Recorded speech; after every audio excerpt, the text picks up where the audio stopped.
Let me see how I'm gonna do this. My life just got major. Mommy and Major.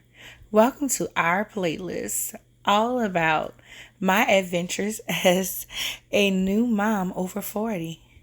Check us out. Don't forget to subscribe and like. Me and Major.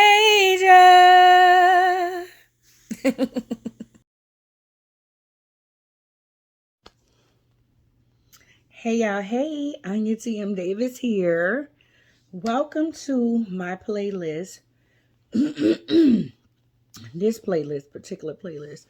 I think I'm gonna name it Life Just Got Major.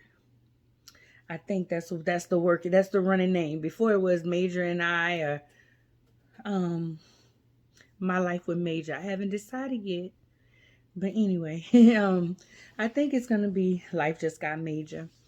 I'm doing an intro video because some people don't know that I am pregnant.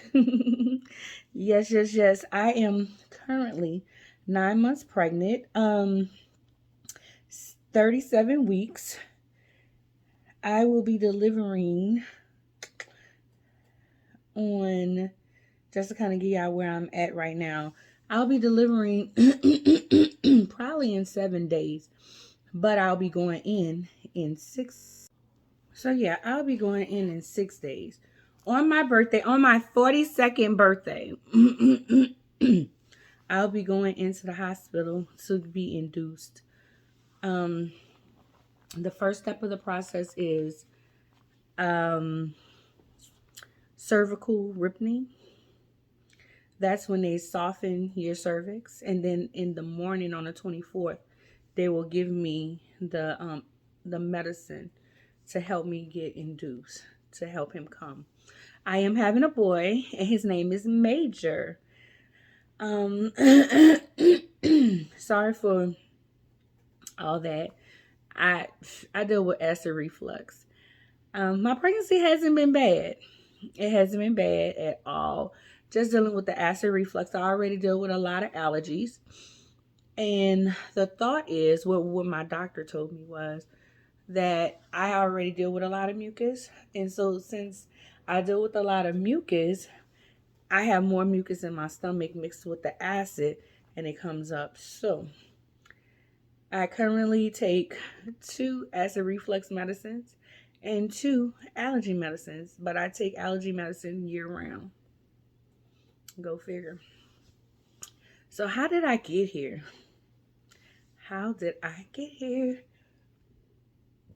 So this intro is just going to give you a little backstory about me. I never thought that I would be pregnant. Never thought it. Never thought it. Never thought I would be a mom because I never tried. I had been on birth control since I was a teen due to PCOS, polycystic ovarian syndrome. And most women who has PCOS deal with infertility. I never tried, so I didn't know. When I was 35, I was going to harvest my eggs. I was going to harvest my eggs, but I decided that I wasn't because I didn't want to do it by myself. I didn't want to go through the process by myself and giving myself shots and just that whole thing. I just didn't want to do it by myself. So I stopped the process right at the time when I was supposed to start giving myself shots. So about, I guess it's 2 years now, I got off my birth control because I had been on birth control for so long, and I was just like, ugh, I need to give my body rest from the birth control. I need to really give myself rest from the birth control. I need to just allow myself to breathe without it. So I was taking a medicine just to help my cycle come. And I guess you could say I had a couple of oops. Had an oops, and here I am pregnant. Um, Again, never thought I would be pregnant, especially pregnant at 41. Never thought I would be pregnant at 41. But God said something different. When I first, so I had to go to the doctor. I went to the doctor the Monday before my cycle was supposed to come. I went to the doctor and went to the OB. And whenever I go, they usually give me a pregnancy test. Always, even when I was on my birth control. So this time they didn't. And I was like, why y'all didn't give me a pregnancy test? And she was like, oh, well, we normally don't do it. I'm like, yes, the 14 years I've been coming here, y'all have been. So what's up? So they gave me the pregnancy test. It came back negative. Um, I have no idea why I asked about a pregnancy test. So I went about my business. My cycle was always on point because of the medicine that I take, that I was taking. So when I to help my cycle come, progesterone. And then I had to count days and all that. So it was always on point, always like clockwise.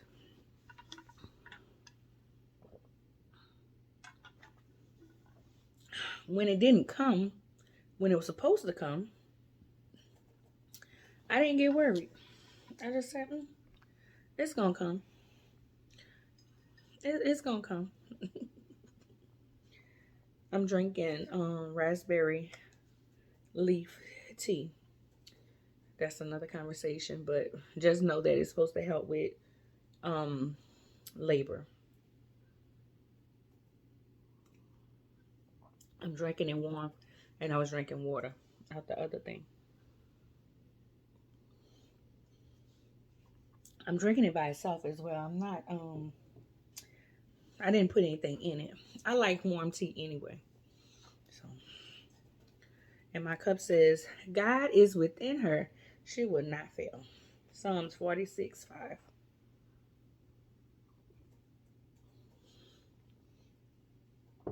Back to the story. So I think it was like 2 weeks later. One of my girlfriends, I had told two of my girlfriends that I missed my cycle, and they were like, "Are you gonna take a pregnancy test?" And I was like, "No, why? I'm not pregnant." So one of them was like, "Go to the store and get a pregnancy test." I went to the store, got a pregnancy test on my lunch break. I was working from home because I have 2 days that I worked from home at the time. Took the pregnancy test. Within seconds, it said pregnant. Within seconds, like when I peed on the stick, it didn't take no time. It went. It said, "Yeah, you're pregnant." And I said, "Wait, huh?" Because again, I never thought this would be me. I never thought that this is how this would be. I never thought that. Like, not me. You know, I took care of everybody else's kids and everything. And I wasn't trying. And I didn't think, you know, that I had oops. I didn't feel like I had oops. You know. So I began to cry. I literally I couldn't work the rest of the afternoon. And good thing I probably didn't have much work, or I had work that I could just put off till the next day because it was on a Friday. I texted my best friend. No, I called her. I called Anitra, and she was in a luncheon, and she said that she couldn't even. She said I couldn't even finish eating. She said when you told me, and I told my friend who told me about the to go take the pregnancy test. So that's that. I also let excuse me the father know, and that's when it got tricky. So I'm a single woman. And a lot of people ask me, how was the father? Did you let him know this, that, and the third? And I'm like, yeah, I did. It becomes offensive. First of all, nobody knows the people that I deal with. So even if I told you who it was, you wouldn't know. You wouldn't know him. The second thing is when people say, well, did you at least let him know? What type of woman do you take me for? To even ask me that. So I'm just going to get pregnant and not tell the father. Oh, okay. Like who? What type of people? So I didn't even tell people at first. Like I told people that I knew that would pray for me, that I can cry to, and they can understand and they won't push me. Now, one of my girlfriends, and I love her dearly, I did have to tell her because one day she told me, she was like, you're so upset, but think about the people who can't have kids. And I was like, I don't want to think about them. I don't want to think about those people. Why, And I think she understood after I told her that so many times we have the best intentions, but we don't, what it is that we're saying don't make sense or it doesn't resonate for that moment. So I was just like, how you going I don't want to think about nobody damn feelings. I'm thinking about my own feelings. And I just was like, I had to deal with my own biases. Being a church girl.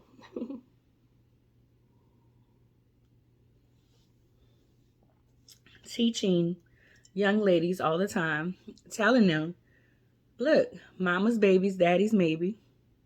Are you going to be able to take care of that baby? And just talking to them about not getting pregnant, always protecting yourself. I should have known better. That's how I felt. I should have known better. I should have did better. That was me dealing with my own biases. I didn't care about what nobody else, because people was like, girl, why you worried about what other people think? And that was the initial thought. So you worried about other people? No. I care about my own feelings. I could care less. Let me tell y'all something. I could care less when nobody thought of me. I pay these bills. A man guy, we run this life. I didn't care about that. But I had to work out things within myself. So that's why I didn't tell a lot of people. Because people, again, have they're well-meaning, but they don't know what to say. And I remember calling my mom and telling her. And she was like, are you happy? I said, no. And that's the thing. I was okay with myself saying that I wasn't happy. Because that gave me time to get to the point that I am now. It gave me the time to get excited, get happy, get, a big transformation. It gave me that time, that space, and I was honest with myself. I talked to my therapist. She said, that's fine. And in the beginning, I was due June 5th. And 40 weeks will be June 5th. So since 40 weeks will be June 5th, because I'm high risk, I am having him 38 weeks. High risk. So after I found out I was pregnant, I of course I went to my OB. I went to my OB and I was 7 weeks when I went to my OB. His heartbeat, I finished my tea. His heartbeat wasn't as strong as they would have liked it to be. So I was dealing with that because now I feel guilty because I didn't want to be pregnant. Now I'm like, Lord, if I'm pregnant, don't take my baby from me. I literally now I'm upset because now I went from, I don't want to be pregnant. Lord, I don't want to be pregnant.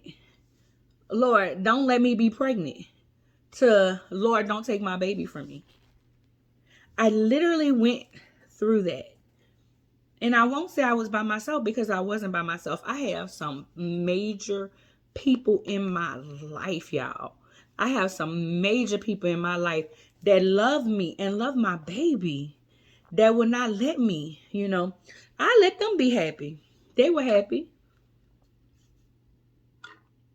because what my therapist taught me was their feelings are not my feelings. And that's okay for them because she was happy. So now you mean to tell me my baby heartbeat is not as strong as you want it to be? So I had to go back at 8 weeks and it was strong. Thank you, Lord. So that was in October. November, I went back a month later. It was the day before Thanksgiving, and everything was good. That's when I got put on metformin. Now, because I have PCOS, most women in that first trimester, when they first find out they're pregnant, they have to start taking metformin. I didn't start taking metformin right off the bat. But she put me on metformin because of my because I was pre-diabetic with PCOS, you're pre-diabetic. So got put on metformin and said that I need to go see an endocrinologist, which is a diabetes doctor. And I needed to go see a perinatal. Well, no, she hadn't told me about the perinatal yet. She hadn't told me about the endocrinologist yet either. Excuse me. So that was with my it wasn't with the doctor. It was with my nurse practitioner. In December, I seen my doctor. She did a full exam on me, everything. And that's when they had me checking my blood pressure. And I was told I needed to check my blood pressure all the time. And I needed to start pricking my finger for diabetes. And I needed to go to the endocrinologist. And I needed a perinatal. Now, perinatal is the fetal doctor. That's the baby doctor. While the baby's in your stomach, that's that doctor. The endocrinologist is a diabetes doctor. So I went to the endocrinologist first, and she just was like, she was so surprised. First, well, let me say this. My doctor was astonished because she was like, Anya, you're really pregnant. I'm like, I am. And my nurse practitioner, I had been with my nurse practitioner for at least 10 years, and I had been with my doctor at least 14. And we had the conversation, man, my nurse practitioner, but you know how it is. You don't know if that's going to come to fruition. I mean, so I went to the endocrinologist. I started wearing a monitor to check my diabetes and everything because they didn't tell me I had gestational diabetes. I just needed to check it. I would be sick, but the problem is I wasn't eating. So I needed a dietitian. So I got a dietitian as well. Also, I knew people who had gone to a chiropractor while they were pregnant, and they said that helped. So I'm doing everything that's going to help. So I got my chiropractor too. Got a chiropractor that specializes in prenatal because that was important to me. And I keep saying I'm so blessed to have the people around me to support me. From even my dietitian, she put me on a eating schedule to let me know when I need to eat because I wasn't eating and I needed to eat. And before I got pregnant, I didn't eat all the time. Like I can skip breakfast, or I'll skip lunch and eat dinner. I'll skip dinner, or something like that. Or I wouldn't eat enough. The problem was so I was feeling nauseated because I wasn't eating.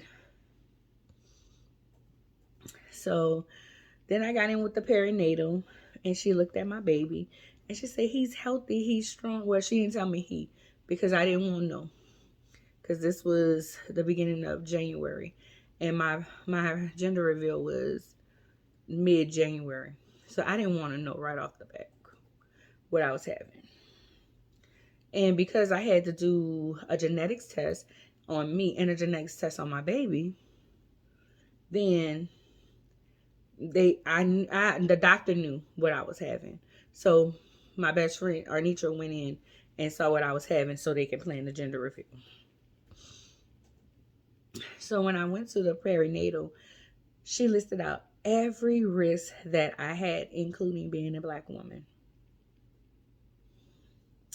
It was, you're black, you're African American. She didn't say black, she said African American. You're over 40. This is your first baby. Most women term in their first. Most women with PCOS term their pregnancy. Their pregnancy terminates in the first trimester. I was in my second trimester.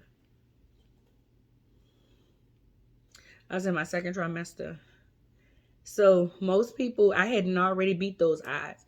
So most people term in their first trimester. So what I say, African American, over 40, term in your first trimester. I had high blood pressure because I was on medicine for high blood pressure. My pressure was good with the medicine. Diabetic, obese, because when you're a certain size, you're obese. And she's just telling me, it's like she had a damn checklist on everything that she had a checklist. Everything that was a risk factor. And she said, but then she stopped and she said, but your baby is healthy and you're healthy and you're doing good. So at that time, she told me that she also monitors diabetes. And what her and my dietitian was saying matched. What my endocrinologist was saying didn't. So I was like, So by February, I was just like, yeah, I'm probably not going to go to the endocrinologist no more. And I asked her then, can she just monitor my diabetes? Because I got to go to her anyway, and that's less doctor's visits for me to go to. I didn't have to go to the endocrinologist. So she started monitoring it. I would go every other week, every 2 weeks to a doctor or whatever, monitoring me. Blood pressure, great. Diabetes, great. It was going up as she thought that it would, the steps and everything. So then at one point I had to start taking insulin. My final trimester, I started taking 2 insulins. I started taking one. I initially started taking one at bedtime, and I was still taking metformin. Metformin is a diabetes medicine. Excuse me. And I was complaining since December. I was complaining about choking, feeling choked. That's when I got on the acid reflux medicine. So I take acid reflux medicine at night. I prescribe one, and I take one in the daytime over the counter. I take a Nexium prescribed at night, and I take Pepcid in the morning. I take metformin at night and metformin in the daytime. And now I take Levemir throughout the day for each meal. And I take